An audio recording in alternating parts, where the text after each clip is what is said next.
I'm back.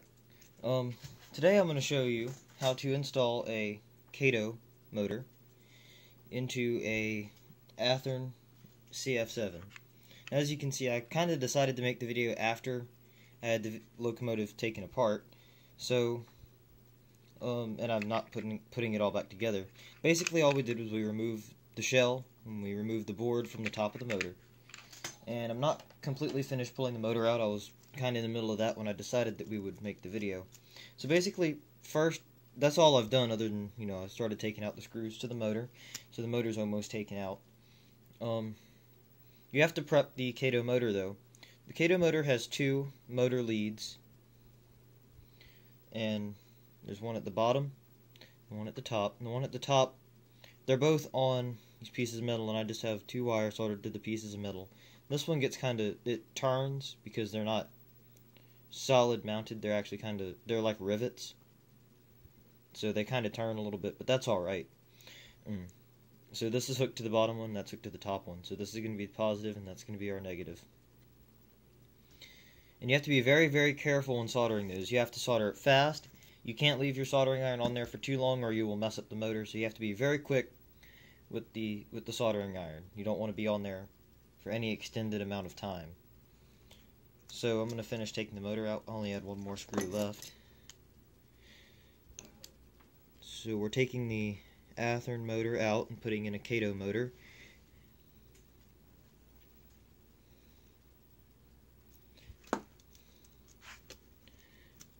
So now this motor is out. We just got to wiggle it out a little bit. And now we are done with that motor. Now the good thing about Athearn and Kato is they both use a hex style drive shaft. So the drive shaft is a hexagon, and the Kato motor is the same size as the Athearn motor. So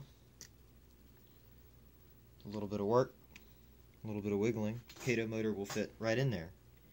The only thing is we have to build a mount to hold the motor up and keep it in. So we're going to use the old motor clips, these pieces that hold the Athearn motor in. We're going to put these back in the model, and we're going to screw them back in. And these are going to hold the motor up in the right spot.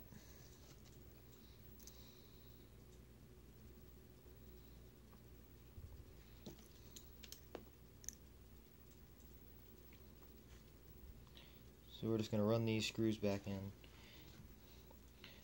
And I'm not going to put all four in because you really only need two to hold these things back in, and it takes a while because these screws are really long.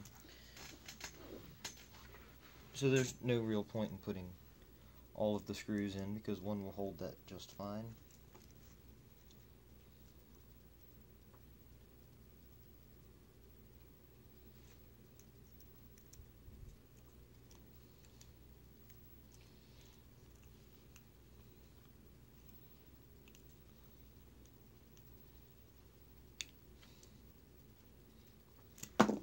Alright, so that's it for that. So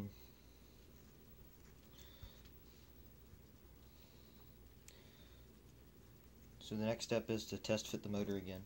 And this always makes it a little bit easier if you popped one of the worm gears out. That will make it easier to get the motor in and out. You don't have to force it as much.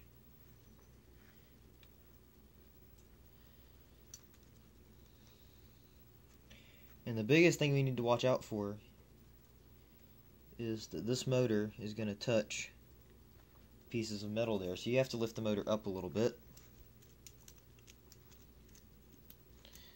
And while we're at it, we're going to add some weight to the model.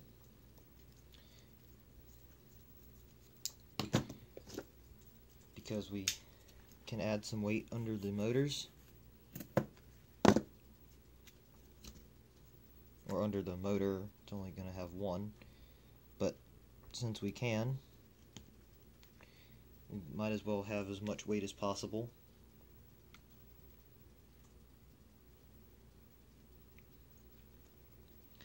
And that weight actually picks the motor up about to the right spot, about where we want it. So that's good. So actually, I'm going to change my mind and we're going to pull those out. I have a different idea.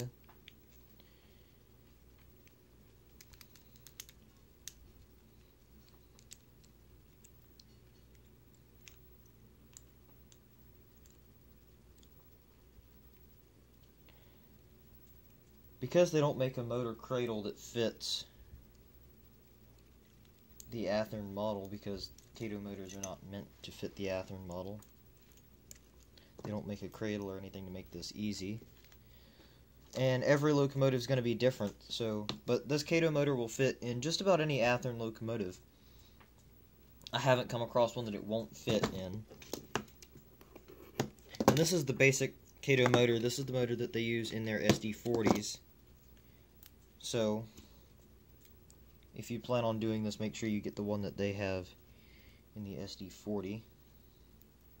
And I got this motor on Walthers for $35. So they're not too expensive either. But I've had better results with the Northwest Shortline motors. So I actually like those better, but I had this one left over. So I figured, why not put it in the CF7, because this motor that it has is not really the best. But now we have weights under there, and our motor will fit and turn freely if we can avoid this one piece of metal here. So it needs to come up just a little bit more, but not a lot. But we also have to have something to hold the motor in place. So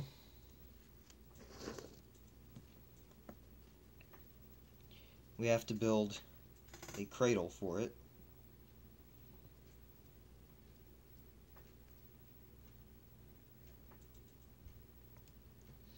And one thing I do like to do is just kind of test power the motor a little bit to make sure that it's not going to hit anything.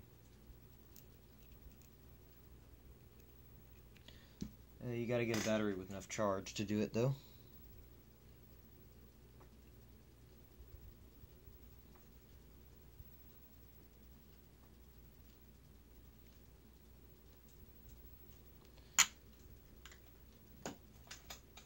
One of these batteries has enough power to go. There we go. Alright, so now we're gonna test it and make sure that it's gonna work here.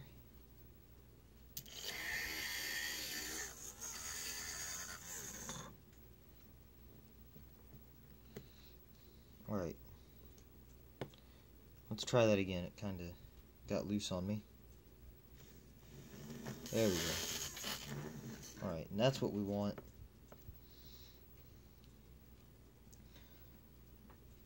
So we're going to have to file this down a little bit.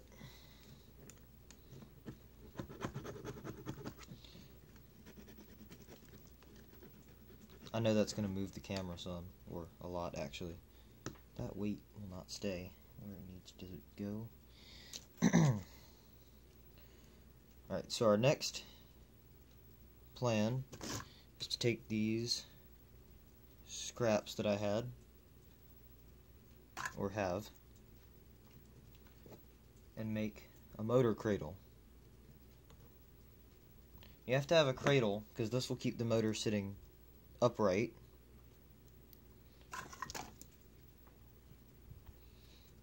Which is important. The motor has to sit upright so that it can work and so that it doesn't torque over or anything.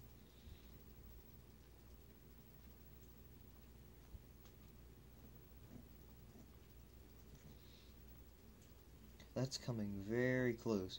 This video is going to be kind of long because, you know, remotoring is not a quick process. So I realized that this video is going to take a little bit of time.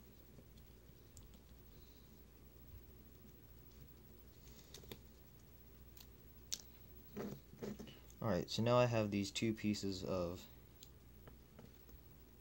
a popsicle stick that, you know, just anything can be a motor cradle. It just has to meet the goal of holding the motor in the correct position. Now, like I said, that motor needs to come up a little bit in the front.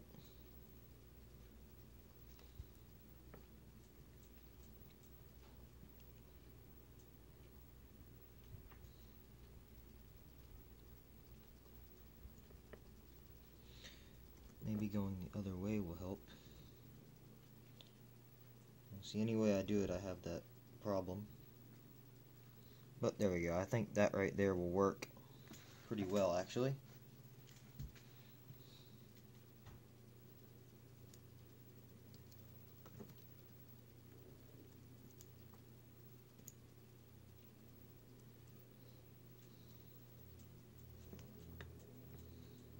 And I like to use this Woodland Scenics glue because it's really thick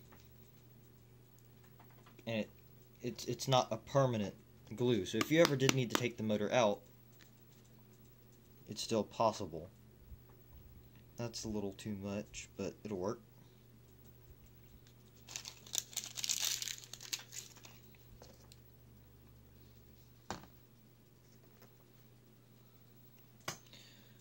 So now you want to get the motor into position.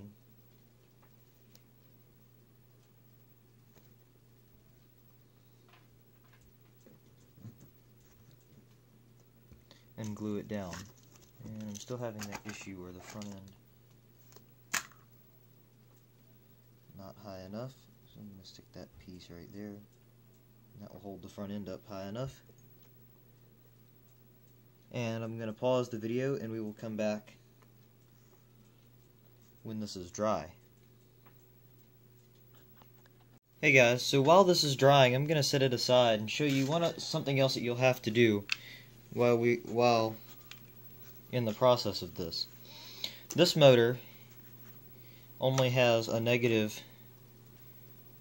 wire. The positive is this top piece, and you have the silver clip, and that silver clip clips and holds this board on top of that motor, or it should. There it goes.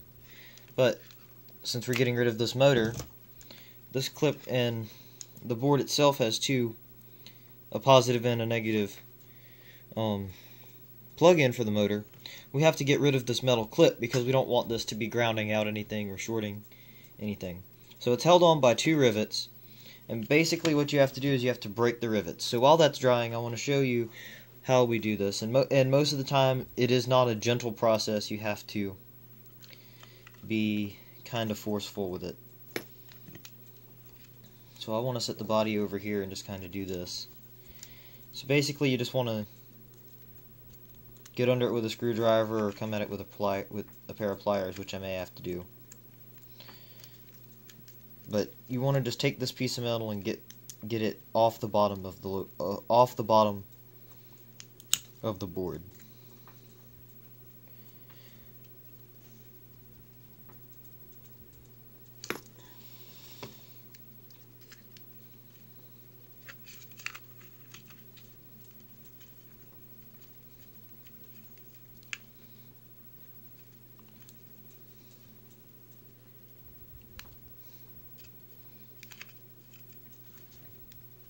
This also, now most people you can also just cover it with tape, but I like to get rid of it because it makes the board sit perfectly flat on the motor.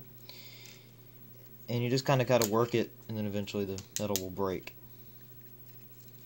But if you leave these clips on here and just put tape over it, it will not sit flat on top of the motor.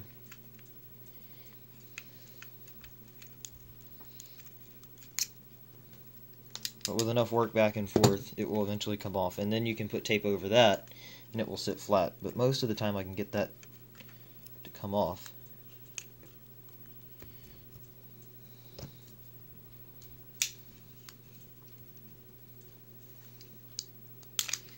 There we go. So alright. And then I usually put tape across the bottom of the board just to be safe. And I have to move that camera stand.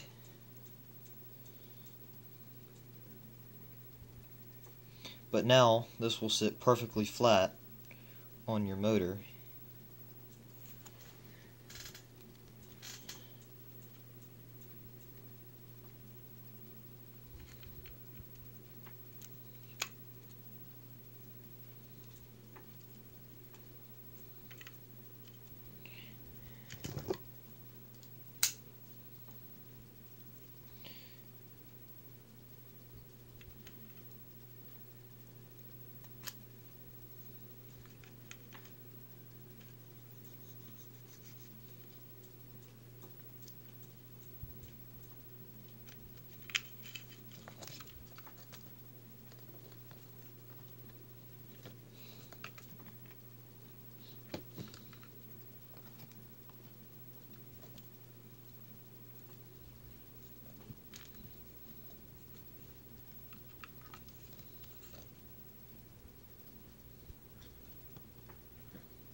There we go. And you want to make sure that you get rid of that little bit of tape so that your wire clips, because I'm just going to use the wire clips, because some people will solder.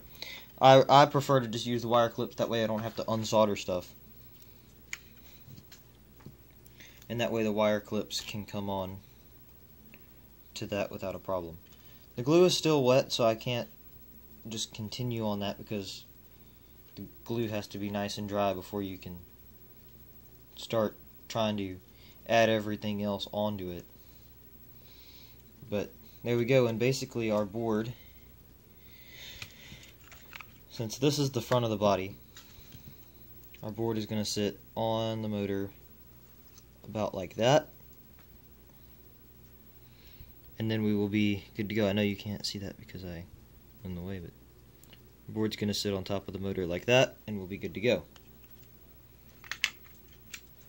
Now most people kind of just throw away those Athearn boards, but I like to keep them because they make everything a lot cleaner. They make the install look better. I mean, I know nobody's going to see the DCC install, and no one's going to see this, but you know, I like it to be nice and clean. And I think our motor is actually dry enough that we can go ahead and put that on there. So I'm going to need my electrical tape and the board itself, and we want to add the motor wires first.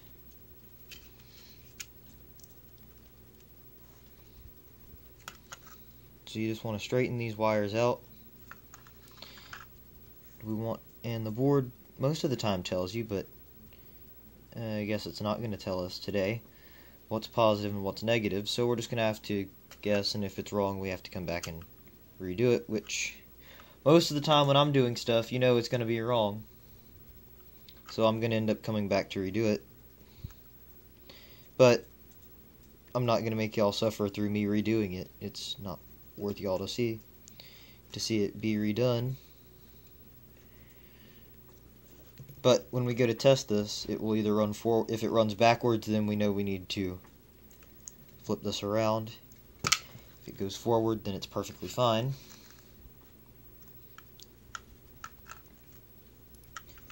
So there's one. Now the problem is, because it has the motor clip on the bottom, it does not give you another clip for the other one.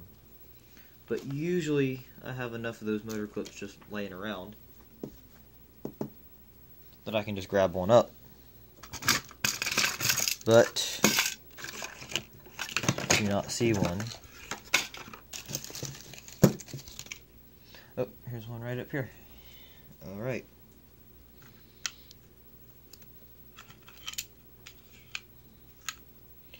Some of our weights are letting go in the locomotive.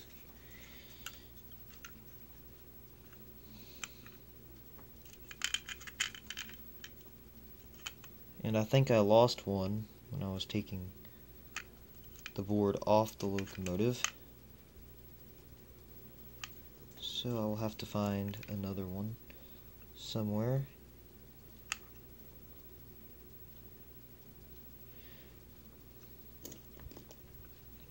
And this process can be frustrating sometimes because the wire doesn't want to just stay in there while you put the motor clip on.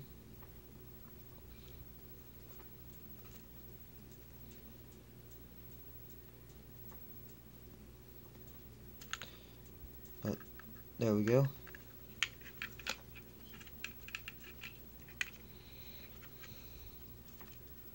So now we're working with limited wire. It actually needs to go this way. I had it backwards. So now we want to take those wires, make sure that they get tucked under the board. And usually we run tape across here. So I need electrical tape, as long as you have good electrical tape. Because I've had some electrical tape that is just terrible, and some that's really good, and this is really good. I'd throw away the terrible stuff. Terrible stuff will only stick to itself and it won't stick to anything else. I've had some electrical tape that's just bad. You just want to stick this to the side of the motor and run it around and stick it back down, but I didn't cut it long enough. But I have some extra.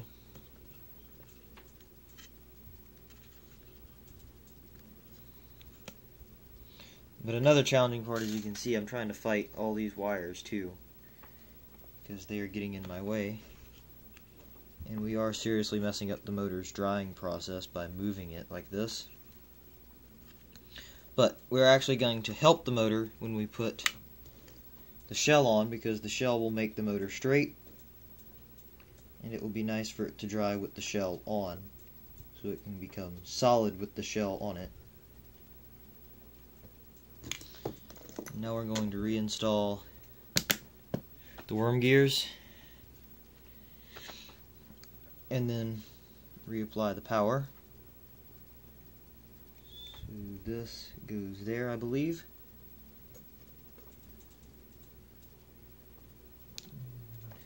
Put a motor clip on that.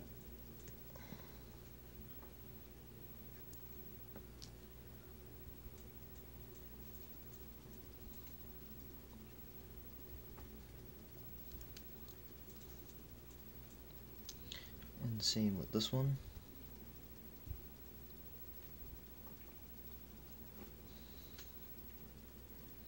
Now the way Athearn did this model is very similar to the blue box, so it just has this one wire that runs straight to the chassis, and the chassis hooks up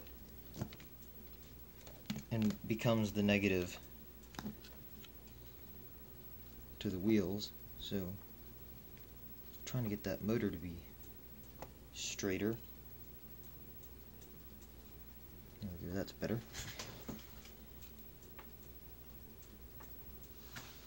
And for some reason that end of the motor is kind of short, or it's leaning down.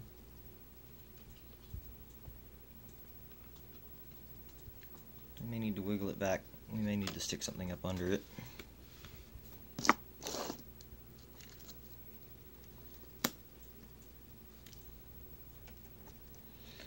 So I mean, pieces of toothpick make very good spacers. And since that keeps wanting to lean down, I have to put something under it so that it will quit doing that. So there we go. And now I have to find another motor clip, because I did lose one. Or not, I mean wire clip, not motor clip. But apparently I did lose one, so I have to find a new one. So I'll be back in a second. Found the wire. Or found the motor wire clip, I mean. And then I dropped it, you know.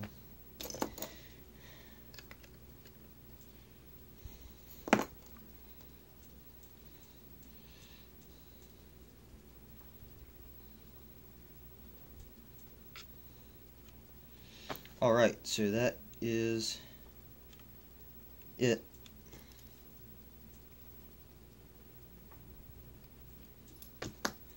We are ready to put the body on.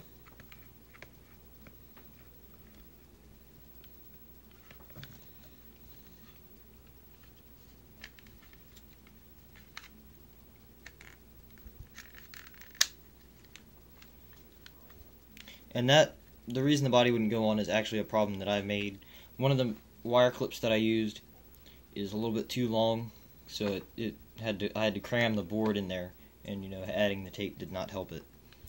So now we're going to give it just a little test run before we say that we're done, because we may need to switch that wire around. So I'm going to alright, I'm going to actually have to take the phone off the stand. Or actually, I can just move the whole stand over there. So I'm going to move the stand over to the layout. Alright, so as you can see, my layout is very full of clutter and locomotives and stuff right now. We're having some issues with where I was keeping the locomotives before. But I'm going to go back to my Zephyr, and we are going to test this locomotive out now with the Kato motor.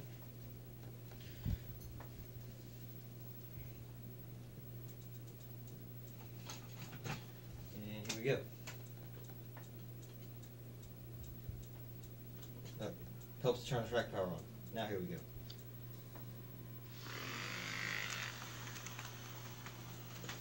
So, alright, we have a little issue turning. you have something bumping something else. And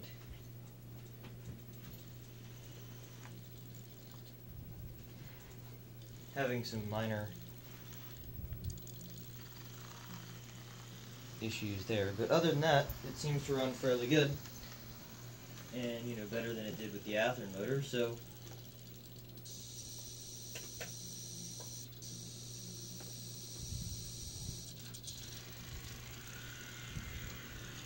we have some minor things to go back over and relook, but that's also because we're putting a really big motor in a really small locomotive. So in any other locomotive, it would work just fine without this issue. But as you can see on the straightaways, it runs very well. For some reason, it acts weird going into reverse.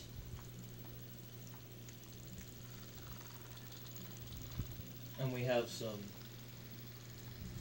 So, like I said, some things we need to look at and maybe redo. But it does run really well, and it needs to be a little broken into because that is a brand new motor.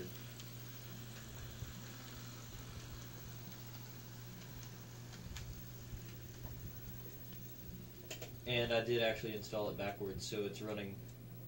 So this is reverse. As you can see, my headlight turns off.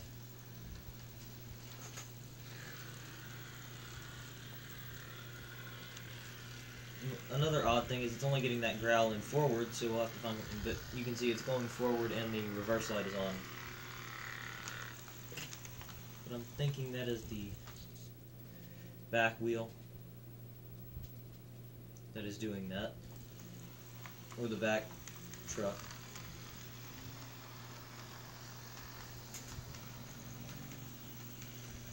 But other than that, it seems to run fairly well, so I'm not going to do a video of redoing it just because it is a fairly simple process to just kind of make a few little adjustments. But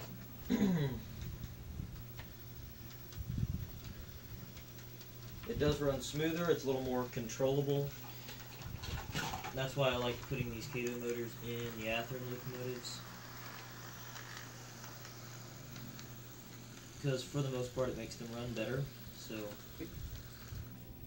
that's always a good thing. That was my fault. I accidentally shooted the track power out.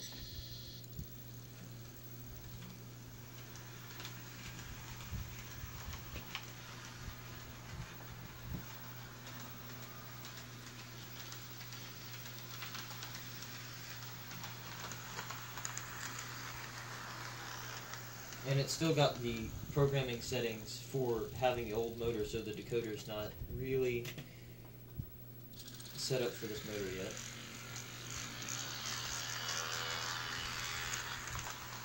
But as you can see on straightaways, it runs very well, so I'll just have to take a look at it.